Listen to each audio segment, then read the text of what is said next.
Hello students, welcome back to another interesting session. This is your friend Saurabh Mehta, MD IELTS Crew, and ਅੱਜ ਅਸੀਂ ਲੈ ਕੇ ਆ ਗਏ ਹਾਂ ਬਹੁਤ ਹੀ ਜ਼ਿਆਦਾ ਅਵੇਟਡ ਵੀਡੀਓ। ਮੈਨੂੰ ਬੱਚਿਆਂ ਨੇ ਬਹੁਤ ਮੈਸੇजेस ਕੀਤੇ ਆ, ਸਰ ਕਾਈਂਡਲੀ ਸਪੀਕਿੰਗ ਇੰਪਰੂਵ ਕਰਨ ਦੇ ਲਈ ਕੁਝ ਟਿਪਸ ਦੱਸੋ। ਸਪੀਕਿੰਗ ਨੂੰ ਕਿਸ ਤਰੀਕੇ ਦੇ ਨਾਲ 7, 8 ਜਾਂ 8+ ਬੈਂਡਸ ਤੱਕ ਲੈ ਕੇ ਜਾਇਆ ਜਾ ਸਕਦਾ ਹੈ। ਪਿੱਛੇ ਜੀ ਸਾਡੇ ਇੱਕ ਬੱਚੇ ਦੇ 9 ਆਊਟ ਆਫ 9 ਬੈਂਡਸ ਆਏ ਸੀਗੇ ਸਪੀਕਿੰਗ 'ਚ, ਜਿਹਦਾ ਰਿਜ਼ਲਟ ਸ਼ੇਅਰ ਕਰਨ ਤੋਂ ਬਾਅਦ ਬੱਚਿਆਂ ਨੇ ਬਹੁਤ ਜ਼ਿਆਦਾ ਕੁਐਸਚਨਸ ਪੁੱਛੇ ਕਿ ਸਰ ਕਿਸ ਤਰੀਕੇ ਦੇ ਨਾਲ ਸਪੀਕਿੰਗ ਨੂੰ ਕਰੀਏ ਤਾਂ ਕਿ ਸਾਡੇ ਵੀ ਰਿਜ਼ਲਟ ਐਡੇ ਵਧੀਆ ਆਉਣ ਜਿੰਨੇ ਆਇਲਸ ਕਰੂ ਦੇ ਸਟੂਡੈਂਟਸ ਦੇ ਆ ਰਹੇ ਆ। ਸੋ ਉਹਨਾਂ ਬੱਚਿਆਂ ਦੇ ਲਈ ਜੋ ਕਿ ਦੂਰ ਨੇ ਜਾਂ ਫਿਰ ਜੋ YouTube ਦੇ ਨਾਲ ਮੇਰੇ ਨਾਲ ਜੁੜੇ ਹੋਏ ਆ, ਤੁਹਾਡੇ ਸਾਰਿਆਂ ਦੀ ਔਨ ਡਿਮਾਂਡ ਮੈਂ ਇਸ ਟੌਪਿਕ ਨੂੰ ਲੈ ਕੇ ਆਇਆ ਕਿ ਕਿਸ ਤਰੀਕੇ ਦੇ ਨਾਲ ਅਸੀਂ ਸਪੀਕਿੰਗ ਨੂੰ ਇੰਪਰੂਵ ਕਰੀਏ so that you guys can also score good. So without wasting time, let's get into it. So students, ਪਹਿਲੀ ਗੱਲ, ਸਪੀਕਿੰਗ 'ਚ ਬੈਂਡ ਆਣ ਕਿੱਦਾਂ? ਦੇਖੋ, ਸਪੀਕਿੰਗ 'ਚ ਕਿੱਦਾਂ ਬੈਂਡ ਆਣ, ਸਾਨੂੰ ਇਸ ਚੀਜ਼ ਨੂੰ ਅੰਡਰਸਟੈਂਡ ਕਰਨ ਤੋਂ ਪਹਿਲਾਂ ਇਸ ਚੀਜ਼ ਨੂੰ ਅੰਡਰਸਟੈਂਡ ਕਰਨਾ ਪਏਗਾ ਕਿ ਸਾਡੇ ਬੈਂਡ ਆਂਦੇ ਕਿਉਂ ਨਹੀਂ ਆ। ਇਹ ਕਿਹੋ ਜਿਹੀਆਂ ਸਾਡੀਆਂ ਗਲਤੀਆਂ ਨੇ ਜੋ ਕਿ ਅਸੀਂ ਸਪੀਕਿੰਗ ਐਗਜ਼ਾਮੀਨਰ ਦੇ ਅੱਗੇ ਕਰ ਰਹੇ ਹਾਂ ਜਿਹਦੇ ਨਾਲ ਸਾਡੇ ਬੈਂਡਸ ਨਹੀਂ ਆ ਰਹੇ। ਕਈ ਵਾਰ ਮੈਂ ਬੱਚਿਆਂ ਨੂੰ ਇਹ ਕਹਿਣਾ ਸੁਣਦਾ ਕਿ ਸਰ ਅਸੀਂ ਫਲਾਣੀ ਜਗ੍ਹਾ 'ਚ ਰਹਿੰਦੇ ਹਾਂ।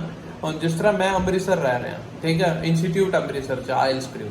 ਸੋ ਕਦੇ ਬੱਚੇ ਆਉਂਦੇ ਆ ਕਿ ਸਰ ਅਸੀਂ ਮੋਗੇ ਦਾ ਟੈਸਟ ਭਰ ਦਈਏ, ਉੱਥੇ ਰਿਜ਼ਲਟ ਦਾ ਫਰਕ ਪਏਗਾ।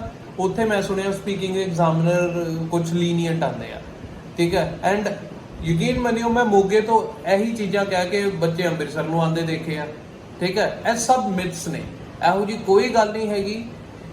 ਸਪੀਕਿੰਗ ਐਗਜ਼ਾਮੀਨਰ ਹਰ ਜਗ੍ਹਾ ਤੇ ਇੱਕੋ ਜਿਹੇ ਨੇ, ਉਹਨਾਂ ਦੀ ਇੱਕ ਗਾਈਡਲਾਈਨਸ ਆ ਜੋ ਹਰ ਜਗ੍ਹਾ ਤੇ ਫੋਲੋ ਕਰਦੇ ਆ। ਇਸ ਤੋਂ ਇਲਾਵਾ ਹਰ ਇੱਕ ਐਗਜ਼ਾਮੀਨਰ ਦਾ ਆਪਣਾ ਜ਼ਰੂਰ ਇੱਕ ਅਲੱਗ ਪਰਸਨੈਲਿਟੀ ਹੁੰਦੀ ਹੈ ਜਿਹਦੇ ਕਰਕੇ ਕੁਝ ਘੱਟ ਤੇ ਕੁਝ ਵੱਧ ਉਹ ਜੱਜ ਕਰ ਸਕਦਾ ਤੁਹਾਨੂੰ। ਬਟ ਐਦਾਂ ਨਹੀਂ ਆ ਕਿ ਉੱਥੇ ਜੇ ਹੈਗਾ, ਜੇ ਮੋਗੇ ਹੈਗਾ ਜਾਂ ਕਿਸੇ ਹੋਰ ਜਗ੍ਹਾ ਤੇ ਹੈਗਾ ਤੇ ਉਹ ਐਗਜ਼ਾਮੀਨਰ ਤੁਹਾਨੂੰ ਲੀਨੀਅੰਟ ਚੈਕਿੰਗ ਕਰੇਗਾ। ਜੇ ਅੰਮ੍ਰਿਤਸਰ ਹੈਗਾ ਜਾਂ ਕਿਸੇ ਹੋਰ ਜਗ੍ਹਾ ਤੇ ਉੱਥੇ ਵਧੀਆ ਚੈਕਿੰਗ ਨਹੀਂ ਹੋਏਗੀ। ਇਹ ਸਭ ਇੱਕ ਮਿਥ ਆ, ਐਦਾਂ ਦੀ ਕੋਈ ਗੱਲ ਨਹੀਂ ਹੈਗੀ। तो सब तो पहला तो इस चीज़ चो बाहर निकलो कि मैं उस जगह का टेस्ट फिल करांगा, मेरे तां ही आने आ, नहीं तो मेरे बैंड नहीं आने, ठीक है। कई बार साडा ना माइंड बड़ा शार्प है, साडा माइंड बहुत पावरफुल है। कई बार साडे यही एक माइंड सैट करके असी अपनी स्पीकिंग दे विच ना उदां परफॉर्म ही नहीं कर सकते, कर नहीं पाते। हो सकता है वैसे तुहाडी परफॉर्मेंस बहुत वधिया होए, बट क्योंकि तुसीं अपना कॉन्फिडेंस डाउन कर लिया ना इस चीज़ नूं कह के, सो तां करके मैं हमेशा कहना कि अपने आप दे कॉन्फिडेंस रखो। ਤੁਹਾਨੂੰ ਪਤਾ ਹੋਣਾ ਚਾਹੀਦਾ ਕਿ ਮੇਰਾ ਇਹ ਲੈਵਲ ਹੈਗਾ ਹੈ ਸਪੀਕਿੰਗ ਦਾ ਐਂਡ ਮੈਂ ਪੇਪਰ 'ਚ ਜਾ ਕੇ ਇੰਨੇ ਬੈਂਡ ਲੈ ਸਕਦਾ। ਅੱਛਾ, ਹੁਣ ਉਹ ਲੈਵਲ ਨੂੰ ਮੇਨਟੇਨ ਕੀਤਾ ਕਿੱਦਾਂ ਜਾਵੇ, ਹਨਾ। ਇਹ ਇੱਕ ਬੜਾ ਵੱਡਾ ਸਵਾਲ ਆਉਂਦਾ ਹੈ ਕਿ how we can develop that level. ਨਾ ਉਸ ਲੈਵਲ ਨੂੰ ਡਿਵੈਲਪ ਕਰਨਾ ਬਾਲਾ ਜੀ ਦਾ ਖਾੜਾ ਨਹੀਂ ਗਾ, ਠੀਕ ਆ। ਹੁਣ ਮੈਂ ਤੁਹਾਡੇ ਨਾਲ ਪੰਜਾਬੀ 'ਚ ਕਿਉਂ ਗੱਲ ਕਰ ਰਿਹਾ, ਬਿਕੋਜ਼ मैं ਅੰਮ੍ਰਿਤਸਰੋਂ ਬਿਲੋਂਗ ਕਰਦਾ। ਜ਼ਿਆਦਾਤਰ ਮੇਰੀ YouTube ਆਡੀਅנס ਪੰਜਾਬੀ ਆ, ਠੀਕ ਹੈ। ਜ਼ਿਆਦਾਤਰ ਜਿਹੜੇ ਬੱਚੇ ਆ ਮੇਰੇ ਉਹ ਪੰਜਾਬੀ ਬੋਲਦੇ ਆ। ਸੋ ਮੈਂ ਜ਼ਿਆਦਾ ਵੀਡੀਓਜ਼ ਨੂੰ ਆਪਣੀ ਪੰਜਾਬੀ ਦੇ ਵਿੱਚ ਬਣਾਉਣਾ, ਠੀਕ ਹੈ। ਮੈਂ ਵਿੱਚ ਹਿੰਦੀ ਦੇ ਵਿੱਚ ਵੀ ਵੀਡੀਓਜ਼ ਬਣਾਉਣਾ, ਬਟ ਮੈਂ ਪਹਿਲਾਂ ਇੰਗਲਿਸ਼ ਦੇ ਵਿੱਚ ਵੀਡੀਓਜ਼ ਬਣਾਉਂਦਾ ਸੀਗਾ। ਸੋ ਬੱਚਿਆਂ ਨੇ ਮੈਨੂੰ ਰਿਕੁਐਸਟ ਕੀਤੀ ਸਰ ਪੰਜਾਬੀ 'ਚ ਵੀਡੀਓ ਬਣਾਓ, ਸੋ ਮੈਂ ਤਾਂ ਕਰਕੇ ਵੀਡੀਓਜ਼ ਨੂੰ ਮੈਂ ਪੰਜਾਬੀ ਦੇ ਵਿੱਚ ਬਣਾ ਰਿਹਾ ਤਾਂ ਕਿ ਤੁਹਾਡੀ ਅੰਡਰਸਟੈਂਡਿੰਗ ਵਧੀਆ ਹੋਏ, ਤੁਹਾਡਾ ਜਿਹੜਾ ਕਨਸੈਪਟ ਡਿਵੈਲਪਮੈਂਟ ਆ ਉਹ ਵਧੀਆ ਤਰੀਕੇ ਦੇ ਨਾਲ ਹੋ ਸਕੇ। ਸਪੀਕਿੰਗ ਨੂੰ ਲੈ ਕੇ ਇੱਕ ਵੱਡਾ ਮਿਥ ਆ ਜਿਹੜਾ ਕਿ ਐਗਜ਼ਾਮੀਨਰ ਸਿਰਫ ਵੋਕੈਬਲਰੀ ਦੇਖਦੇ ਆ, ਹੋਰ ਕੁਝ ਨਹੀਂ ਦੇਖਦੇ। ਰੋਂਗ, ਐਬਸੋਲਿਊਟਲੀ ਰੋਂਗ, ਹਨਾ। ਤੁਸੀਂ ਇਹੋ ਜਿਹੇ ਕਿੰਨੇ ਬੱਚੇ ਦੇਖੇ ਹੋਣੇ ਆ ਜੋ ਕਿ ਤੁਹਾਡੇ ਇੰਸਟੀਚਿਊਟ ਦੇ ਵਿੱਚ ਜਿੱਥੇ ਵੀ ਤੁਸੀਂ ਪੜ੍ਹਦੇ ਹੋ, ਹਨਾ, ਉੱਥੇ ਜਾਂ ਤੁਹਾਡੀ ਨਜ਼ਰ ਦੇ ਵਿੱਚ ਉਹ ਬੱਚੇ ਹੋਣਗੇ ਜੋ ਕਿ ਬਹੁਤ ਵਧੀਆ ਵੋਕੈਬ ਦੇ ਧਨੀ ਹੋਣਗੇ। ਵੋਕੈਬਲਰੀ ਉਹਨਾਂ ਨੂੰ ਬਹੁਤ ਇਫੈਕਟਿਵਲੀ ਐਂਡ ਐਫੀਸ਼ੀਐਂਟਲੀ ਯੂਜ਼ ਕਰਨੀ ਵੀ ਆਉਂਦੀ ਹੋਏਗੀ, still they are not getting up to that mark. ਤੁਹਾਨੂੰ ਸ਼ਾਇਦ ਤੁਹਾਨੂੰ ਲੱਗਦਾ ਹੋਏ ਜਾਂ ਇੰਸਟੀਚਿਊਟ ਦੇ ਵਿੱਚ ਸਾਰੇ ਕਹਿੰਦੇ ਹੋਣ ਕਿ ਭਾਈ ਤੇਰੇ ਤੇ 9 'ਚ 9 ਆ ਜਾਣੇ ਆ, 8 ਆ ਜਾਣੇ ਆ, ਬਟ ਉਹ ਉੱਥੇ ਜਾ ਕੇ ਮਸਾਂ ਹੀ ਪਾਸ ਹੁੰਦਾ। 6 ਆਉਂਦੇ ਆ, 6.5 ਆਉਂਦੇ ਆ, ਜਾਂ ਕਦੇ ਤੇ ਉਸ ਤੋਂ ਵੀ ਚਲੇ ਜਾਂਦਾ। ठीक है।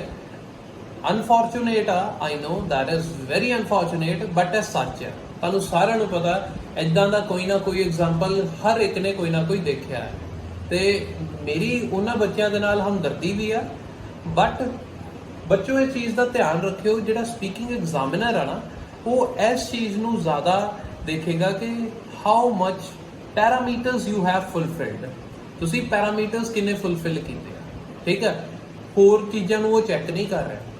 ਅੱਛਾ, ਹੁਣ ਫਿਰ ਇਹ ਬੜਾ ਇੱਕ ਚੀਜ਼ ਆ ਜਾਂਦੀ ਹੈ ਕਿ ਸਰ ਪੈਰਾਮੀਟਰ ਕਿਹੜੇ ਨੇ, ਠੀਕ ਹੈ, ਕਿ ਸਰ ਪੈਰਾਮੀਟਰ ਦੱਸੋ, ਤੇ ਪੈਰਾਮੀਟਰ ਪਤਾ ਹੋਣ ਤੇ ਸ਼ਾਇਦ ਅਸੀਂ ਕੁਝ ਬੈਟਰ ਕਰ ਸਕੀਏ।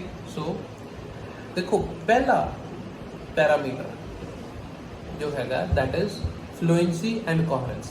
ਅੱਛਾ, ਸਭ ਤੋਂ ਪਹਿਲਾਂ ਮੈਂ ਪੈਰਾਮੀਟਰਸ ਦੀ ਗੱਲ ਕਰਕੇ ਹੋ ਰਿਹਾ, ਪਹਿਲਾਂ ਮੈਂ ਉਹ ਵੀ ਦੱਸਦਾ ਤੁਹਾਨੂੰ। ਦੇਖੋ ਬੱਚੋ, ਸਪੀਕਿੰਗ ਸਾਰੀ ਦੀ ਸਾਰੀ 4 ਪੈਰਾਮੀਟਰਸ ਤੇ ਡਿਵਾਈਡਡ ਆ। 25% ਦਾ ਇੱਕ ਪੈਰਾਮੀਟਰ ਆ, ਟੋਟਲ 100% ਹੁੰਦੇ ਆ, ਠੀਕ ਹੈ। ਤੇ ਇਹਨਾਂ 4 ਪੈਰਾਮੀਟਰਸ ਤੋਂ ਇਲਾਵਾ ਸਪੀਕਿੰਗ ਐਗਜ਼ਾਮੀਨਰ ਕੁਝ ਵੀ ਨਹੀਂ ਲੱਭ ਰਿਹਾ, ਕੁਝ ਵੀ ਨਹੀਂ। ਨਾ ਤੁਹਾਡੇ ਹੈਂਡ ਜੈਸਚਰਸ ਨੂੰ ਉਹ ਚੰਗਾ ਜਾਂ ਮਾੜਾ ਗਿਣਦਾ ਪਿਆ, ਨਾ ਤੁਹਾਡੀ ਹੈਡ ਮੂਵਮੈਂਟ ਨੂੰ, ਆਈ ਕੰਟੈਕਟ ਨੂੰ ਚੰਗਾ ਜਾਂ ਮਾੜਾ ਗਿਣ ਰਿਹਾ, ਠੀਕ ਆ। ਉਹਨੂੰ ਇੰਨਾ ਕਿ ਲੱਗੇ ਤੁਸੀਂ ਉਹਦੇ ਵੱਲ ਦੇਖ ਰਹੇ ਹੋ, ਦੈਟਸ ਇਟ, ਉਹ ਸਫੀਸ਼ੀਐਂਟ ਹੈ, ਠੀਕ ਹੈ। ਉਹ ਇਹਨਾਂ ਚੀਜ਼ਾਂ ਦੇ ਨੰਬਰ ਨਾ ਹੀ ਐਡ ਕਰ ਰਿਹਾ ਤੇ ਨਾ ਹੀ ਉਹ ਕੱਟ ਰਿਹਾ, ਠੀਕ ਹੈ। ਨੰਬਰਸ ਨੇ, ਪੈਰਾਮੀਟਰਸ ਨੇ, ਠੀਕ ਹੈ। ਸੋ ਤੁਸੀਂ ਉਹਨਾਂ ਉੱਤੇ ਧਿਆਨ ਦਿਓ। ਤੁਸੀਂ ਗਲਤ ਚੀਜ਼ਾਂ ਉੱਤੇ ਜਾਂ ਤੁਹਾਨੂੰ ਉਸ ਤਰੀਕੇ ਨਾਲ ਗਾਈਡੈਂਸ ਨਹੀਂ ਮਿਲ ਰਹੀ ਕਿ ਤੁਹਾਡਾ ਫੋਕਸ ਉਸ ਚੀਜ਼ ਤੋਂ ਹਟ ਕੇ ਹੋਰ ਚੀਜ਼ਾਂ ਵੱਲ ਜਾ ਰਿਹਾ ਜਿਨ੍ਹਾਂ ਦਾ ਨੰਬਰਸ ਐਡ ਕਰਨ ਦੇ ਵਿੱਚ, ਬੈਂਡਸ ਐਡ ਕਰਨ ਦੇ ਵਿੱਚ ਕੋਈ ਕੰਟਰੀਬਿਊਸ਼ਨ ਨਹੀਂ ਹੈਗਾ, ਤੇ ਅੱਧੇ ਤੋਂ ਵੱਧ ਜ਼ੋਰ ਆਪਣਾ ਉਹਨਾਂ ਚੀਜ਼ਾਂ ਨੂੰ ਮੇਨਟੇਨ ਕਰਨ 'ਚ ਹੀ ਲੱਗ ਜਾਂਦਾ, ਜਿਹਦੇ ਕਰਕੇ ਬੈਂਡ ਨਹੀਂ ਆਉਂਦੇ। And at IELTS Crew, I'm able to help students to even get 9 out of 9 bands in speak and ਮੈਂ ਹੁਣੇ ਜਿੱਦਾਂ ਦੱਸਿਆ ਕਿ ਪਿਛਲਾ ਮੇਰਾ ਜਿਹੜਾ ਰਿਜ਼ਲਟ ਆਇਆ ਸੀਗਾ ਬੱਚੇ ਦੇ, ਉਹਦੇ 9 out of 9 ਬੈਂਡ ਆਏ ਸੀਗੇ। ਸੋ ਜਿਹਦੇ ਕਮੈਂਟਸ ਦੇ ਵਿੱਚ ਬੱਚਿਆਂ ਨੇ ਮੈਨੂੰ ਬਹੁਤ ਰਿਕੁਐਸਟ ਕੀਤੀ ਕਿ ਸਰ ਕਾਈਂਡਲੀ ਸਪੀਕਿੰਗ ਦੇ ਉੱਤੇ ਕੁਝ ਕਰੋ, ਸੋ ਜਿਹਦੇ ਕਰਕੇ ਅਸੀਂ ਅੱਜ ਤੁਹਾਡੇ ਨਾਲ ਰੂਬਰੂ ਵੀ ਹੋਏ ਹਾਂ। ਸੋ ਇਹ ਚੀਜ਼ ਪੋਸੀਬਲ ਆ, ਇਸ ਚੀਜ਼ ਦਾ ਧਿਆਨ ਹਮੇਸ਼ਾ ਰੱਖਣਾ। It is only these 4 parameters that is going to be checked by the examiner. Examiner ने ये 4 पैरामीटर्स ही चेक करने हैं, fluency and coherence, lexical resources, grammatic range and accuracy and pronunciation. अच्छा, कई लोग ना प्रोनाउंसिएशन ਨੂੰ ਕੀ ਕਹਿੰਦੇ ਆ, प्रोनाउंसिएशन, ठीक है, ਉਹ प्रोनाउंसिएशन ਦੀ ਹੀ प्रोनाउंसिएशन ਗਲਤ ਕਰ ਦਿੰਦੇ, ठीक है। सो ਇਹਨੂੰ प्रोनाउंसिएशन कहना, प्रोनाउंसिएशन या कुछ होर नहीं बनाना। Pronunciation L1 L2 kind of errors create करता है, ठीक है। 2 अलग अलग तरीके ਦੇ एरर्स ਹੁੰਦੇ ਆ ਜੋ ਕਿ प्रोनाउंसिएशन ਦੇ ਹੁੰਦੇ ਆ। ਸੋ ਟਰਾਈ ਕਰੋ ਜਿਹਦੀ ਜੋ प्रोनाउंसिएशन ਆ ਉਹਨੂੰ ਉਸੇ ਤਰੀਕੇ ਦੇ ਨਾਲ ਬੋਲੋ, ਐਦਾਂ ਨਹੀਂ ਆ। ਹੁਣ ਮੇਰੇ ਕੋਲ ਬੱਚੇ ਪੜ੍ਹਦੇ ਆ, ਬੱਚਿਆਂ ਦੇ ਹੀ ਪ੍ਰੋਬਲਮਸ ਜਾਂ ਬੱਚਿਆਂ ਦੇ ਹੀ ਇੰਪਰੂਵਮੈਂਟਸ ਜੋ ਮੈਂ ਤੁਹਾਨੂੰ ਦੱਸ ਰਿਹਾ, ਬੱਚਿਆਂ ਦੇ ਜੋ ਐਕਸਪੀਰੀਐਂਸਿਸ ਰਹੇ ਆ। ਹੁਣ ਮੇਰੇ ਕੋਲ ਇੱਕ ਬੱਚਾ ਸੀਗਾ, ਬਹੁਤ ਵਧੀਆ ਸੀਗਾ, ਉਹ ਇੰਪੋਰਟੈਂਟ ਨੂੰ ਇੰਪੋਰਟੈਂਟ ਕਹਿੰਦਾ, ਠੀਕ ਹੈ। ਇੰਪੋਰਟੈਂਟ ਨੂੰ ਉਹ ਪੋ ਨਹੀਂ ਕਹਿੰਦਾ, ਪੋ ਕਹਿੰਦਾ, ਠੀਕ ਹੈ। ਉਹ ਬਣ ਜਾਂਦਾ ਇੰਪੋਰਟੈਂਟ। ਇੰਪੋਰਟੈਂਟ ਐਕਚੁਅਲੀ ਇੱਕ ਡਿਫਰੈਂਟ ਵਰਡ ਵੀ ਆ, ਉਹ ਇੰਪੋਰਟੈਂਟ ਆ, ਉਹਦੀ ਪ੍ਰੋਨਾਂਸੀਏਸ਼ਨ ਆ ਇੰਪੋਰਟੈਂਟ। ਬਟ ਜਿਹੜਾ ਮੇਰਾ ਬੱਚਾ ਸੀਗਾ ਉਹ ਕਹਿੰਦਾ ਸੀਗਾ ਇੰਪੋਰਟੈਂਟ, ਬਟ ਉਹਦੀ ਪ੍ਰੋਨਾਂਸੀਏਸ਼ਨ ਗਲਤ ਹੈ। ਉਹਨੇ ਇੰਪੋਰਟੈਂਟ ਕਹਿਣਾ ਬਟ ਉਹਦੀ ਪ੍ਰੋਨਾਂਸੀਏਸ਼ਨ ਉਹ ਗਲਤ ਕਰ ਰਿਹਾ। ਸੋ ਇਸ ਕੇਸ ਦੇ ਵਿੱਚ ਉਹਦਾ ਇੱਕ ਐਰਰ ਕ੍ਰੀਏਟ ਹੋ ਰਿਹਾ ਜੋ ਕਿ ਆ L2 ਐਰਰ, ਠੀਕ ਹੈ। ਸੋ ਪ੍ਰੋਨਾਂਸੀਏਸ਼ਨ ਦੇ ਇਦਾਂ ਐਰਰਸ ਹੁੰਦੇ ਆ। So you have to keep in mind ਕਿ ਇਦਾਂ ਦੀ ਕੋਈ ਗਲਤੀ ਨਾ ਕਰੋ ਜਿਹਦੇ ਕਰਕੇ ਤੁਹਾਡੀ ਪ੍ਰੋਨਾਂਸੀਏਸ਼ਨ ਵੀ ਗਲਤ ਹੋਵੇ। Second, fluency and ਕੋਹਰੈਂਸ।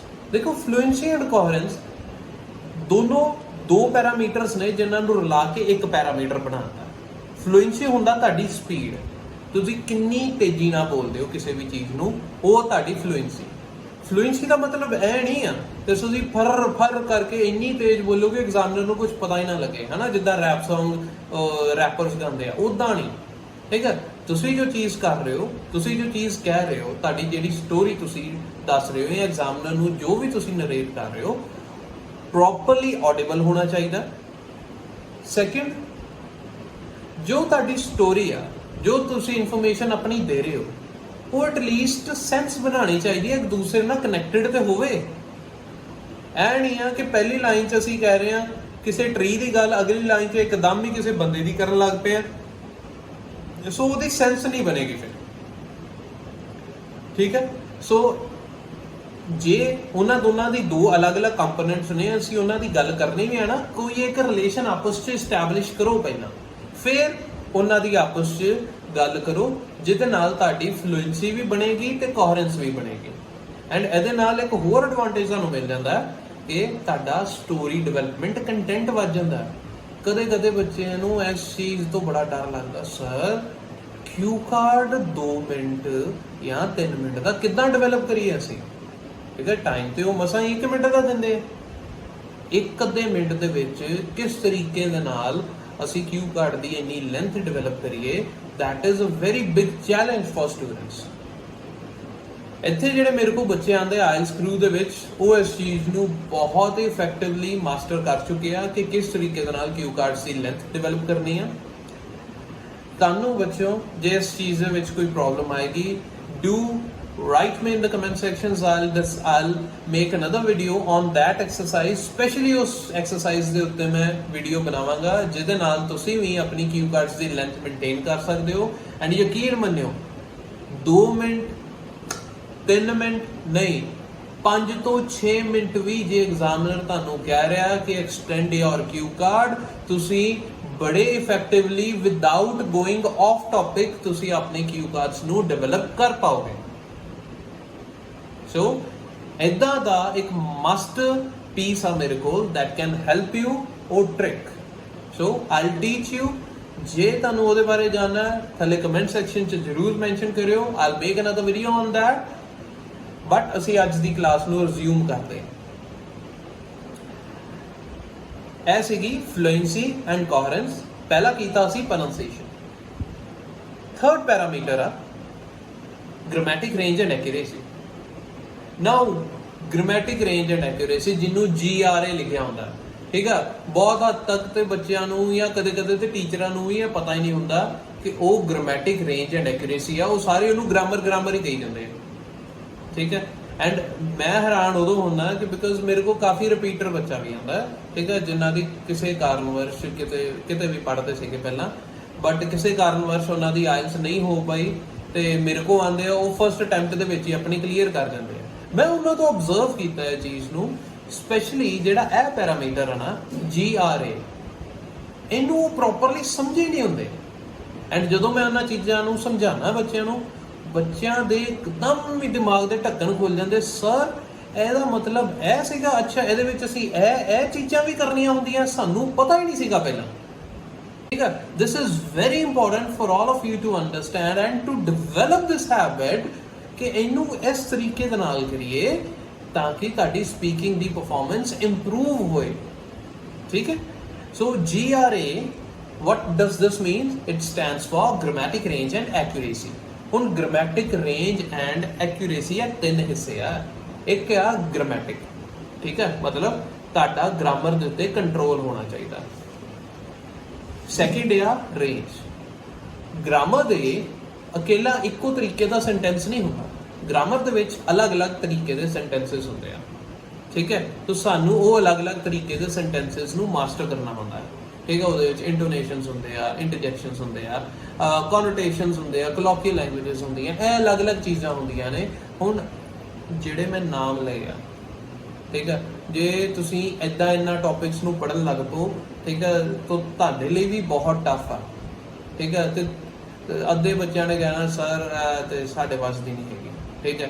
ਸੋ ਮੈਂ ਕੀ ਕੀਤਾ ਹੋਇਆ ਇੱਥੇ ਆਇਲਸ ਕਰੂ ਦੇ ਵਿੱਚ, ਮੈਂ ਆਪਣੇ ਬੱਚਿਆਂ ਨੂੰ ਇਹ ਪਹਿਲਾਂ ਹੀ ਪ੍ਰੀ ਕੁੱਕ ਕਰਕੇ ਇਹ ਸਾਰੀਆਂ ਚੀਜ਼ਾਂ ਮੈਂ ਕਰਾਉਣਾ ਕਿ ਬਈ ਤੁਸੀਂ ਇਹਨੂੰ ਇਸ ਤਰੀਕੇ ਦੇ ਨਾਲ ਕਹਿ ਸਕਦੇ ਹੋ, ਠੀਕ ਹੈ। ਉਹਨਾਂ ਦੀ ਰਾਈਟਿੰਗ ਦੇ ਵਿੱਚ ਵੀ ਤੇ ਸਪੀਕਿੰਗ ਦੇ ਵਿੱਚ ਵੀ ਮੈਂ ਗ੍ਰਾਮੈਟਿਕ ਰੇਂਜ ਐਂਡ ਐਕੂਰੇਸੀ ਨੂੰ ਇਸ ਤਰੀਕੇ ਦੇ ਨਾਲ ਬੱਚਿਆਂ ਦੀ ਡਿਵੈਲਪ ਕਰਾਉਣਾ ਤਾਂ ਕਿ ਬੱਚੇ ਬਹੁਤ ਈਜ਼ੀਲੀ ਉਹਨੂੰ ਮਾਸਟਰ ਕਰ ਸਕਣ। ਉਹ ਬੱਚੇ ਇੰਨੇ ਵੰਡਰਫੁਲੀ ਉਹਨਾਂ ਚੀਜ਼ਾਂ ਨੂੰ ਡਿਵੈਲਪ ਕਰ ਲੈਂਦੇ ਆ, ਉਹਨਾਂ ਦੀ ਗ੍ਰਾਮੈਟਿਕ ਰੇਂਜ ਇੰਨੀ ਸੋਹਣੀ ਹੋ ਜਾਂਦੀ ਹੈ, ਇੰਨੀ ਸੋਹਣੀ ਡਿਵੈਲਪ ਉਹ ਕਰ ਲੈਂਦੇ ਆ, ਭਾਵੇਂ ਉਹ ਰਾਈਟਿੰਗ ਆ ਭਾਵੇਂ ਉਹ ਸਪੀਕਿੰਗ ਆ, ਦੈਟ ਜਿਹੜਾ ਵੀ ਉਹਨਾਂ ਨੂੰ ਸੁਣਦਾ he or she is impressed a lot। ਉਹਨਾਂ ਨੂੰ ਇਹ ਸੁਣ ਕੇ ਲੱਗਦਾ ਕਿ ਨਾਰਮਲ ਜਿਹੜੇ ਬੱਚੇ ਆ ਉਹ ਤੇ ਸਿਰਫ ਸੈਂਟੈਂਸਸ ਬੋਲਦੇ ਆ, ਗੱਲ ਤੇ ਇਹ ਕਰਦੇ ਪਏ ਆ। And this is how it should be. Examiner ਜਿਹੜਾ ਹੈਗਾ ਤੁਹਾਡਾ ਉਹ ਡੈਫੀਨੇਟਲੀ ਤੁਹਾਡੇ ਤੋਂ ਜਿਹੜਾ ਇੱਕ ਟੈਸਟ ਟੇਕਰ ਆ ਉਹ ਤੋਂ ਬਹੁਤ ਇੰਟੈਲੀਜੈਂਟ ਹੈ। ਸੋ ਸਾਨੂੰ ਜੇ ਉਹਨੂੰ ਇੰਪ੍ਰੈਸ ਕਰਨਾ ਹੈ, ਇੰਪ੍ਰੈਸ ਕਿਉਂ ਕਰਨਾ, ਚੰਗੇ ਬੈਂਡਸ ਲੈਣੇ, ਠੀਕ ਹੈ। ਤੇ ਜੇ ਉਹਨੂੰ ਇੰਪ੍ਰੈਸ ਕਰਨਾ ਹੈ ਸੋ ਓਬਵੀਅਸਲੀ ਅਸੀਂ ਜੇ ਉਹਨੂੰ ਚੰਗਾ ਕੰਟੈਂਟ ਦੇਵਾਂਗੇ, ਚੰਗਾ ਮਟੀਰੀਅਲ ਦੇਵਾਂਗੇ, ਚੰਗੀ ਚੀਜ਼ ਦੇਵਾਂਗੇ, ਉਹ ਬਹੁਤ ਹੀ ਜ਼ਿਆਦਾ ਇੰਪ੍ਰੈਸ ਵੀ ਹੋਏਗਾ, ਬੈਂਡਸ ਵੀ ਦੇਗਾ। ਲਿਖ ਕੇ ਲੈ ਲਓ, ਮੈਂ ਗਾਰੰਟੀ ਦਿੰਦਾ ਇਸ ਚੀਜ਼ ਦੀ, ਠੀਕ ਹੈ। ਜੇ ਤੁਹਾਨੂੰ ਇਹਨਾਂ ਚੀਜ਼ਾਂ ਨੂੰ ਡਿਵੈਲਪ ਕਰਨ 'ਚ ਪ੍ਰੋਬਲਮ ਆਉਂਦੀ ਹੈ ਤੁਸੀਂ ਮੈਨੂੰ ਸੰਪਰਕ ਕਰੋ, ਮੈਂ ਤੁਹਾਡੀ ਹੈਲਪ ਕਰਾਂਗਾ।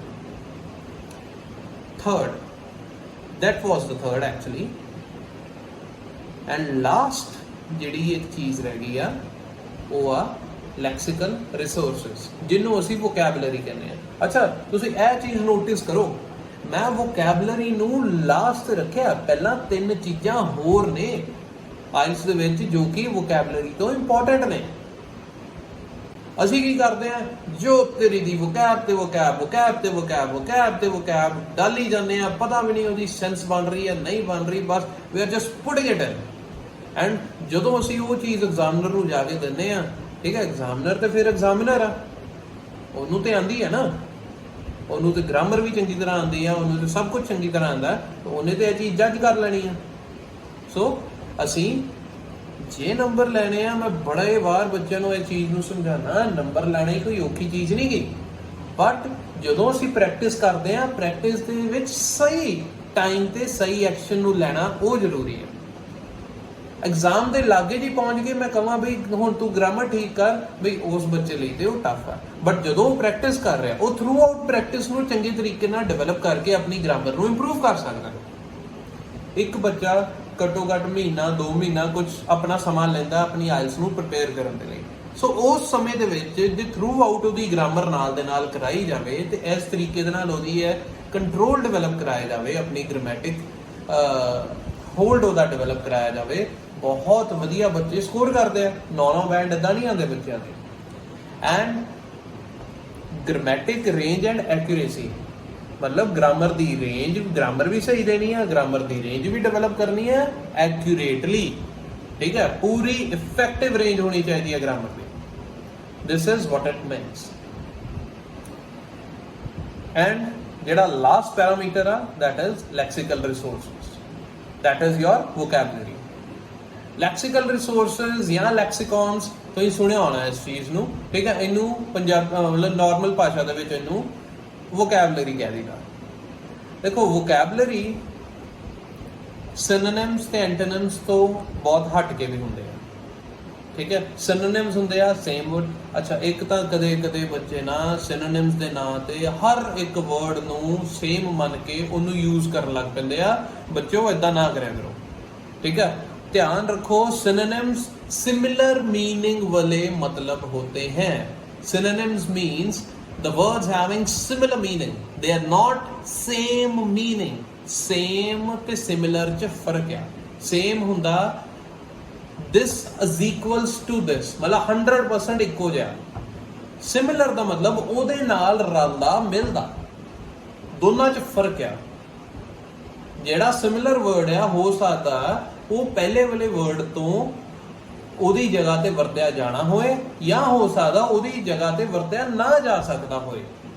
ਹਰ ਜਗ੍ਹਾ ਤੇ ਉਹਨੂੰ ਰਿਪਲੇਸ ਨਹੀਂ ਕਰ ਸਕਦਾ। So you have to understand the difference between these things ਕਿ same and similar it is different. In same respect ਜਿਹੜੇ ਅਸੀਂ ਸਿਨੋਨਿਮਸ ਕਰਦੇ ਆ, it means it is similar, it is not same, right. And ਜਿਹੜੇ antonyms ਨੇ, ਐਂਟੋਨਿਮਸ ਦਾ ਮਤਲਬ ਆ opposite meaning, ਠੀਕ ਹੈ, ਉਦੋਂ ਪੁੱਠੇ ਮੀਨਿੰਗ। ਹੁਣ ਇੱਕ ਵਰਡ ਤੋਂ ਪੁੱਠੇ ਕਈ ਮਤਲਬ ਹੋ ਸਕਦੇ ਆ, ਠੀਕ ਹੈ।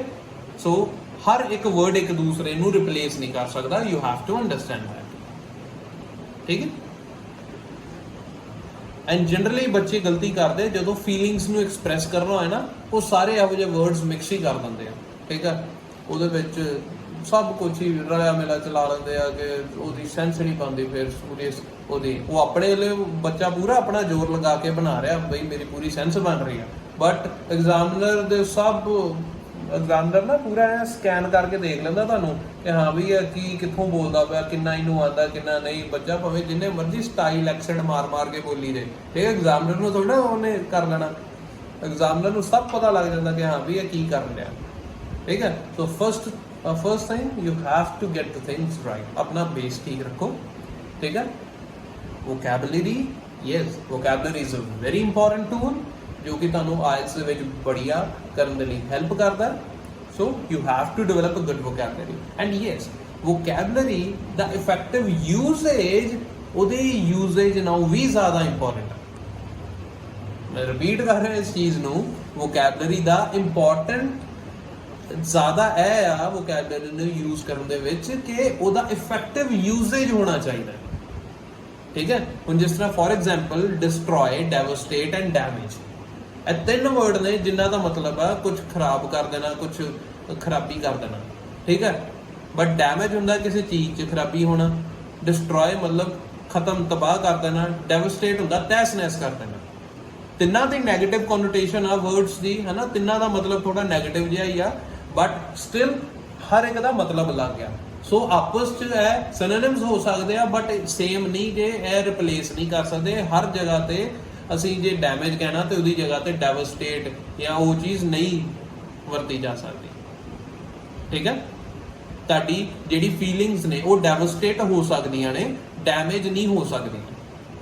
ਸਿਮਿਲਰਲੀ ਇਦਾਂ ਦੀ ਕਈ ਚੀਜ਼ਾਂ ਨੇ ਜੋ ਕਿ ਡੈਮੇਜ ਹੋ ਸਕਦੀਆਂ, ਡੈਵਸਟੇਟ ਨਹੀਂ ਹੋ ਸਕਦੀਆਂ, ਠੀਕ ਹੈ।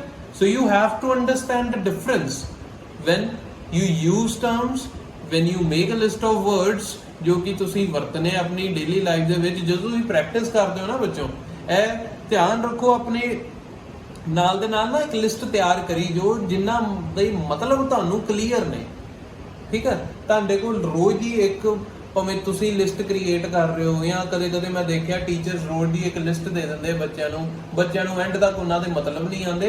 ਯੂ ਡੋਨਟ ਨੀਡ ਦੈਟ, ਤੁਹਾਨੂੰ ਲੋੜ ਹੀ ਨਹੀਂ ਉਸ ਚੀਜ਼ ਦੀ। ਤੁਹਾਨੂੰ ਕੀ ਚਾਹੀਦਾ ਕਿ ਤੁਸੀਂ ਥਰੂ ਆਊਟ ਭਾਵੇਂ ਆਪਣਾ ਪੂਰੇ ਕੋਰਸ ਦੇ ਵਿੱਚ ਘੱਟੋ ਘੱਟ 15 ਤੋਂ 20 ਵਰਡ ਇਹੋ ਜਿਹੇ ਰੱਖ ਲਓ ਜਿਨ੍ਹਾਂ ਦਾ ਮਤਲਬ ਤੁਹਾਡੇ ਹੱਥਾਂ ਦੇ ਵਿੱਚ ਆ।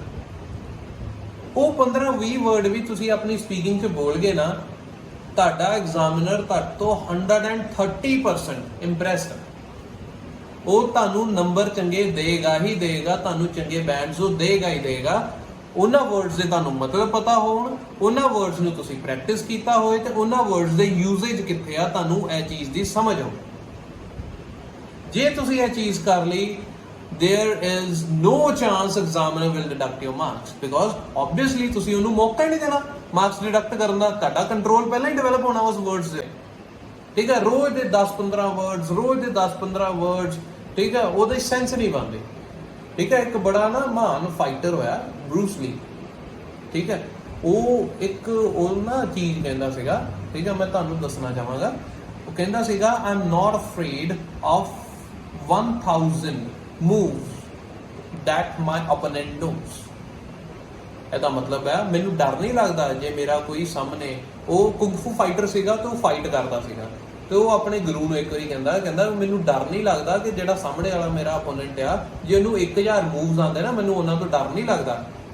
ਬਟ ਕਹਿੰਦਾ I'm afraid of that one move that he has practice for 1000 times. ਯਾ ਬਟ ਮੈਨੂੰ ਉਹ ਜਿਹੜਾ ਇੱਕ ਮੂਵ ਆ ਜਿਹੜਾ ਉਹਨੇ 1000 ਵਾਰ ਪ੍ਰੈਕਟਿਸ ਕਰ ਚੁੱਕਿਆ, ਮਤਲਬ ਉਹਦੇ ਚ ਉਹਨੂੰ ਮਹਾਰਤ ਹਾਸਲ ਆ ਉਸ ਮੂਵ ਨੂੰ ਮਤਲਬ ਉਸ ਪੰਚ ਨੂੰ, ਉਸ ਲੱਤ ਨੂੰ, ਹਨਾ, ਜਿੱਦਾਂ ਵੀ ਉਹ ਫਾਈਟ 'ਚ ਕਰਦੇ ਆ, ਠੀਕ ਆ। ਉਸ ਮੂਵ ਦੇ ਵਿੱਚ ਅਗਲੇ ਨੂੰ ਜਿਹੜੀ ਮਹਾਰਤ ਹਾਸਲ ਹੈ ਨਾ ਉਸ ਇੱਕ ਮੂਵ ਤੋਂ, ਮੈਨੂੰ ਉਹ ਤੋਂ ਡਰ ਲੱਗਦਾ। ਇੱਥੋਂ ਸਮਝ ਆਉਂਦੀ ਆ ਕਿ ਬਈ ਅਸੀਂ ਇੱਕ ਕੁਝ ਗਿਣੀਆਂ ਚੁਣੀਆਂ ਵੋਕੈਬਲਰੀ ਟਰਮਸ ਹੋਣ, ਅਸੀਂ ਉਹਨਾਂ ਨੂੰ ਇੱਕ ਮਹਾਰਤ ਹਾਸਲ ਕਰ ਲਈਏ ਨਾ, ਉਹਨਾਂ ਨੂੰ ਯੂਜ਼ ਕਰਨ ਦੇ ਵਿੱਚ ਤੁਹਾਨੂੰ ਹੋਰ ਕਿਸੇ ਚੀਜ਼ ਦੀ ਲੋੜ ਹੀ ਨਹੀਂ ਪੈਣੀ, ਠੀਕ ਹੈ। ਸੋ ਇੱਦਾਂ ਦਾ ਆਪਣਾ ਇੱਕ ਡਿਵੈਲਪ ਕਰੋ ਆਪਣੀ ਆਇਲਸ ਸਪੀਕਿੰਗ ਦੇ ਲਈ। ਸਭ ਤੋਂ ਪਹਿਲਾਂ ਇਹ ਤੇ ਮੈਂ ਬੇਸ ਤੁਹਾਨੂੰ ਦੱਸਣੇ ਜ਼ਰੂਰੀ ਨੇ, ਕਿਉਂਕਿ ਜ਼ਿਆਦਾਤਰ ਬੱਚੇ ਤੇ ਇੱਥੇ ਹੀ ਗਲਤ ਹੋ ਜਾਂਦੇ। ਉਹ ਜਾਣਾ ਇਸ ਪਾਸੇ ਹੁੰਦਾ, ਠੀਕ ਹੈ, ਮਤਲਬ ਇਹ 4 ਪੈਰਾਮੀਟਰਸ ਨੇ, ਇਹ 4 ਪੈਰਾਮੀਟਰਸ ਇਸ ਪਾਸੇ ਨੇ ਤੇ ਉਹ ਬੱਚੇ ਰਾਹ 'ਚ ਕਿਤੇ ਹੋਰ ਨੂੰ ਨਿਕਲ ਜਾਂਦੇ ਆ ਕਿ ਉਹਨਾਂ ਨੂੰ ਉਸ ਤਰੀਕੇ ਨਾਲ ਡਾਇਰੈਕਸ਼ਨ ਨਹੀਂ ਮਿਲਦੀ, ਉਹਨਾਂ ਨੂੰ ਪਤਾ ਨਹੀਂ ਹੁੰਦਾ, ਉਹ ਕਿਸੇ ਹੋਰ ਚੀਜ਼ ਉੱਤੇ ਫੋਕਸ ਕਰ ਰਿਹਾ ਤੇ ਐਂਡ ਦੇ ਵਿੱਚ ਉਹ ਰਿਜ਼ਲਟ ਨਹੀਂ ਕੱਢ ਪਾਉਂਦੇ। ਐਂਡ ਬਹੁਤ ਟੈਲੈਂਟਡ ਬੱਚੇ ਜੋ ਕਿ 9 ਆਊਟ ਆਫ 9 ਕੱਢਣ ਦੇ ਕੈਪੇਬਲ ਨਹੀਂ, ਠੀਕ ਆ, 9 ਆਊਟ ਆਫ 9 ਨਹੀਂ, 8, 8.5, 7, 7.5 ਇਹੋ ਜਿਹੇ ਸਕੋਰ ਕੱਢ ਸਕਦੇ ਆ ਸਪੀਕਿੰਗ ਦੇ ਵਿੱਚ ਬੱਚੇ। ਉਹ ਵੀ ਨਹੀਂ ਕਰ ਪਾ ਰਹੇ ਬਿਕੋਜ਼ ਉਹਨਾਂ ਨੂੰ ਉਹਦਾ ਗਾਈਡੈਂਸ ਨਹੀਂ ਮਿਲ ਰਹੀ। ਐਂਡ ਬਿਲੀਵ ਮੀ, ਇੱਕ ਜ਼ਿਆਦਾ ਅੱਛਾ ਕਈ ਵਾਰ ਨਾ ਬੱਚੇ ਕਹਿੰਦੇ ਆ ਜਾਂ ਕਦੇ ਬੱਚਿਆਂ ਦੇ ਮਨਾਂ 'ਚ ਵੀ ਆ ਜਾਂਦਾ। ਮੈਨੂੰ ਕਿਸੇ ਨੇ ਇੱਕ ਵਾਰੀ ਸਵਾਲ ਵੀ ਪੁੱਛ ਲਿਆ ਸੀਗਾ ਕਿ ਸਰ ਮੇਰੀ ਤੇ ਨਾ ਬੈਂਡ ਦੀ ਜਿਹੜੀ ਰਿਕੁਆਇਰਮੈਂਟ ਆ ਉਹ ਸਰ 6 ਬੈਂਡ ਦੀ ਆ, ਠੀਕ ਆ, ਮੈਂ +2 ਕੀਤੀ ਹੈ, ਮੇਰੀ 6 ਬੈਂਡ ਦੀ ਰਿਕੁਆਇਰਮੈਂਟ ਆ, ਸੋ ਸਰ ਮੈਨੂੰ ਨਾ ਇੰਨੀ ਉਹਦੀ ਨਾ ਲੋੜ ਨਹੀਂ, ਠੀਕ ਹੈ। ਅੱਛਾ ਹੈਰਾਨਗੀ ਦੀ ਗੱਲ ਹੋਈ ਕਿ ਜਦੋਂ ਉਹਦੀ ਐਡਮਿਸ਼ਨ ਹੋਈ ਨਾ ਇੰਸਟੀਚਿਊਟ ਦੇ ਵਿੱਚ, ਅਗਲੇ 2 ਦਿਨਾਂ ਬਾਅਦ ਹੀ ਨਾ ਸਾਡਾ ਇੱਕ ਬੱਚਾ ਉਹਦੇ ਨਾ 8 ਬੈਂਡਸ ਆ ਗਏ। ਅੱਛਾ 8 ਬੈਂਡਸ ਆਏ ਤੇ ਉਹ ਬੱਚਾ ਬੜਾ ਹੈਰਾਨ ਹਨਾ ਕਿ 8 ਬੈਂਡ ਵੀ ਆਉਂਦੇ ਆ, ਤੇ ਉਹ ਬੜਾ ਇੰਪ੍ਰੈਸ ਹੋਇਆ ਤੇ ਥੋੜੇ ਦਿਨਾਂ ਬਾਅਦ ਮੇਰੇ ਕੋਲ ਆਇਆ ਕਿ ਸਰ ਮੈਂ ਵੀ ਉਸ ਲੈਵਲ ਦੀ ਤਿਆਰੀ ਕਰਨੀ ਹੈ। ਤੇ ਮੈਂ ਕਿਹਾ ਕਿਉਂ, ਤੈਨੂੰ ਕੀ ਹੋਇਆ? ਤੂੰ ਤਾਂ ਕਹਿੰਦਾ ਹੀ 6। ਕਹਿੰਦਾ ਸਰ ਮੈਂ ਉਹਦੀ ਇੱਜ਼ਤ ਦੇਖੀ ਕਿੰਨੀ ਹੁੰਦੀ ਆ ਕਿ ਹਾਂ ਵੀ ਹੁਣ ਜਿੱਥੇ ਜਾਂਦਾ 8 ਬੈਂਡ ਆਏ ਆ, 8 ਬੈਂਡ ਆਏ ਆ। ਮੈਂ ਕਿਹਾ ਚੱਲ ਉਹ ਨਹੀਂ, ਹੁਣ ਹੋਰ ਫਿਰ ਥੋੜੇ ਦਿਨਾਂ ਪਹਿਲਾਂ ਮੈਂ ਬੱਚਿਆਂ ਨੂੰ ਦੱਸਿਆ ਕਿ ਉਸ ਬੱਚੇ ਦੀ, ਹੁਣ ਕਿਉਂਕਿ ਅਸੀਂ ਫਾਈਲਸ ਵੀ ਲਗਾਉਂਦੇ ਆ, ਸੋ ਉਸ ਬੱਚੇ ਦੀ ਮੈਂ ਸਕਾਲਰਸ਼ਿਪ ਲੈ ਕੇ ਦਿੱਤੀ ਆ ਸਾਲ ਦੀ 6 ਲੱਖ ਇੰਡੀਅਨ ਰੁਪੀਜ਼, $10,000 ਕੈਨੇਡੀਅਨ, $10,000 ਦੀ ਉਹਨੂੰ ਸਾਲਾਨਾ ਸਕਾਲਰਸ਼ਿਪ ਮਿਲੀ ਆ। ਤੇ ਜਦ ਤੱਕ ਉਹਦਾ ਕੋਰਸ ਚੱਲ ਰਿਹਾ ਉਹਨੂੰ 8 ਬੈਂਡਾਂ ਦਾ ਐਡਵਾਂਟੇਜ ਮਿਲਿਆ, ਤੇ ਜਦ ਤੱਕ ਉਹਦਾ ਕੋਰਸ ਚੱਲਦਾ ਪਿਆ ਉਹਨੂੰ ਹਰ ਸਾਲ 6 ਲੱਖ ਰੁਪਏ ਦੀ ਸਕਾਲਰਸ਼ਿਪ ਆ, $10,000 ਇੰਡੀਅਨ ਡਾਲਰਸ ਦੀ, $10,000 ਕੈਨੇਡੀਅਨ ਡਾਲਰਸ ਦੀ ਸਕਾਲਰਸ਼ਿਪ ਆ। ਸੋ ਇੱਥੇ ਇੰਨੇ ਵੱਡੇ ਐਡਵਾਂਟੇਜ ਮਿਲਦੇ ਆ, ਇਹ ਬਾਅਦ ਚ ਵੀ ਤੇ ਪਹਿਲਾਂ ਵੀ ਇਹ ਚੀਜ਼ ਪਤਾ ਲੱਗਦੀ ਆ। ਤੇ ਇਹੋ ਜਿਹੇ ਬੱਚਿਆਂ ਨੂੰ PR ਕਿੱਥੋਂ ਨਹੀਂ ਮਿਲਨੇ, ਉਹ ਹੱਸ ਕੇ ਦੇਣੀ ਉਹਨਾਂ ਨੇ PR। ਇਹੋ ਜਿਹੇ ਬੱਚੇ ਜਿਹੜੇ ਏਡੇ ਟੈਲੈਂਟਡ ਨੇ, 8 ਬੈਂਡ 7 ਬੈਂਡ ਲੈ ਕੇ ਜਿਹੜੇ ਕੈਨੇਡਾ ਨੂੰ ਮੂਵ ਹੁੰਦੇ ਪਏ ਆ, ਕੱਲ ਨੂੰ ਉਹਨਾਂ ਨੂੰ ਕਾਲਜਸ ਵੀ ਬੜੇ ਹੱਸ ਕੇ ਐਡਮਿਸ਼ਨਾਂ ਦਿੰਦੇ ਆ, ਠੀਕ ਹੈ। ਨਹੀਂ ਤੇ ਇੱਥੇ ਬੱਚਿਆਂ ਨੂੰ ਹੁੰਦਾ ਸਰ ਕਾਲਜ ਨੇ ਐਡਮਿਸ਼ਨ ਫੁੱਲ ਕਰਤੇ, ਕਾਲਜ ਸੀਟਾਂ ਨਹੀਂ ਦਿੰਦੇ ਪਏ, ਠੀਕ ਹੈ। ਇੰਨਾ ਚੰਗਾ ਸਕੋਰ ਲੈ ਕੇ ਜਾਓ ਕਾਲਜ ਤੇ ਹੱਸ ਕੇ ਦਿੰਦਾ, ਨਾਲ ਵਜ਼ੀਫੇ ਦਿੰਦੇ ਆ, ਸਕਾਲਰਸ਼ਿਪਸ ਦਿੰਦੇ ਆ। ਸੋ ਸਕੋਰ ਹਾਈ, ਟਾਰਗੇਟ ਆਪਣਾ ਵੱਡਾ ਰੱਖੋ, ਆਪਣੀ ਸੋਚ ਵੱਡੀ ਰੱਖੋ, ਆਪਣਾ ਟਾਰਗੇਟ ਵੱਡਾ ਰੱਖੋ, ਤੁਹਾਡੇ ਬੈਂਡਸ ਵੀ ਆਣਗੇ, ਠੀਕ ਹੈ। ਤੇ ਮੇਰੇ ਕੋਲ ਜਨਰਲੀ ਜਿਹੜੇ +2 ਪਾਸ ਆਊਟ ਬੱਚੇ ਨੇ ਜਾਂ ਜਿਹੜੇ ਗ੍ਰੈਜੂਏਟ ਬੱਚੇ ਨੇ ਜਾਂ ਜਿਹੜੇ ਮਾਸਟਰਸ ਬੱਚੇ ਨੇ, ਉਹ ਜਨਰਲੀ ਪੰਜਾਬ ਬੋਰਡ ਬੈਕਗ੍ਰਾਉਂਡ ਦੇ ਆਉਂਦੇ ਆ। ਕੋਈ ਇਹੋ ਜਿਹੀ ਗੱਲ ਨਹੀਂ ਆ ਕਿ ਬਈ ਪਹਿਲਾਂ ਬੜੇ ICSE CBSE ਤੋਂ ਪੜ੍ਹੇ ਹੁੰਦੇ ਆ, ਉਹ ਸਪੈਸ਼ਲੀ ਮੈਂ ਪੜ੍ਹਾ ਰਿਹਾ, ਨਹੀਂ। ਜਨਰਲੀ ਜ਼ਿਆਦਾ ਬੱਚਾ ਹੀ ਮੇਰੇ ਕੋਲ ਪੰਜਾਬ ਬੋਰਡ ਦਾ ਆਉਂਦਾ, ਠੀਕ ਹੈ। ਜੇ ਉਹ ਬੱਚੇ 8 ਬੈਂਡ ਲੈ ਸਕਦੇ ਆ, ਤੁਸੀਂ ਕਿਉਂ ਨਹੀਂ ਲੈ ਸਕਦੇ? ਲੈ ਸਕਦੇ ਹੋ, ਠੀਕ ਹੈ। Just get your basics right, get your things right, and ਉਹਨੂੰ ਉਸ ਤਰੀਕੇ ਨਾਲ ਪ੍ਰੈਕਟਿਸ ਕਰਨੀ ਸਟਾਰਟ ਕਰੋ, and you will also be able to get it. I hope students this video is helpful to you, and ਇਹਨੇ ਤੁਹਾਡੇ basis speaking ਦੇ ਵਿੱਚ ਡਿਵੈਲਪ ਕਰਨ ਦੇ ਵਿੱਚ ਬਹੁਤ ਤੁਹਾਡੀ ਹੈਲਪ ਕੀਤੀ ਹੋਏ। ਐਸੇ ਤਰੀਕੇ ਦੇ ਨਾਲ ਮੈਨੂੰ ਥੱਲੇ ਕਮੈਂਟ ਸੈਕਸ਼ਨ ਦੇ ਵਿੱਚ ਦੱਸਿਓ ਜ਼ਰੂਰ ਕਿ ਤੁਹਾਨੂੰ ਇਹ ਵੀਡੀਓ ਕਿੱਦਾਂ ਦੀ ਲੱਗੀ, ਕਿਹੜਾ ਇਹੋ ਜਿਹਾ ਟੌਪਿਕ ਆ ਜੋ ਤੁਸੀਂ ਇਹਦੇ ਵਿੱਚ ਚਾਹੋਗੇ ਮੈਂ ਹੋਰ ਜ਼ਿਆਦਾ ਐਕਸਪਲੇਨ ਕਰਾਂ, ਜਾਂ ਕੋਈ ਤੁਹਾਡਾ ਡਾਊਟ ਆ ਤੁਸੀਂ ਮੈਨੂੰ ਪੁੱਛ ਸਕਦੇ ਹੋ। ਜੇ ਕੋਈ ਨੈਕਸਟ ਟੌਪਿਕ ਵੀ ਹੈ, ਕੋਈ ਹੋਰ ਕਿਸੇ ਟੌਪਿਕ ਉੱਤੇ ਕੋਈ ਪ੍ਰੋਬਲਮ ਵੀ ਆ, ਤੁਸੀਂ ਮੇਰੇ ਨਾਲ ਵੀਡੀਓ ਦੇ ਥੱਲੇ ਕਮੈਂਟ ਸੈਕਸ਼ਨ ਦੇ ਵਿੱਚ ਗੱਲ ਕਰ ਸਕਦੇ ਹੋ, ਦੱਸ ਸਕਦੇ ਹੋ, ਐਂਡ ਮੈਂ ਟਰਾਈ ਕਰਾਂਗਾ ਮੈਂ ਸਾਰੇ ਦੇ ਸਾਰੇ ਕਮੈਂਟਸ ਤੇ ਆਪ ਤੁਹਾਨੂੰ ਮੈਸੇਜ ਬੈਕ ਕਰਾਂ, ਤਾਂ ਕਿ ਤੁਹਾਡੀਆਂ ਪ੍ਰੋਬਲਮਸ, ਤੁਹਾਡੇ ਸੁਝਾਅ ਪਲੱਸ ਤੁਹਾਡੇ ਜਿਹੜੇ ਕੁਐਸਚਨਸ ਨੇ ਉਹਨਾਂ ਨੂੰ ਪ੍ਰੋਪਰਲੀ ਮੈਂ ਆਨਸਰ ਵੀ ਕਰ ਸਕਾਂ। Till then, I'll meet you in the next session. Take care students, stay healthy, ਏਦਾਂ ਹੀ ਪੜ੍ਹਦੇ ਰਹੋ, ਅੱਗੇ ਵਧਦੇ ਰਹੋ, ਐਂਡ ਆਪਣੀ ਲਾਈਫ ਨੂੰ ਇੰਪਰੂਵ ਕਰੋ, ਐਂਡ ਵਧੀਆ ਮੁਲਕ 'ਚ ਜਾ ਕੇ ਆਪਣੇ ਮਾਂ ਪਿਓ ਦਾ ਨਾਮ ਰੌਸ਼ਨ ਕਰੋ। I'll meet you in the next session. Take care. Bye bye.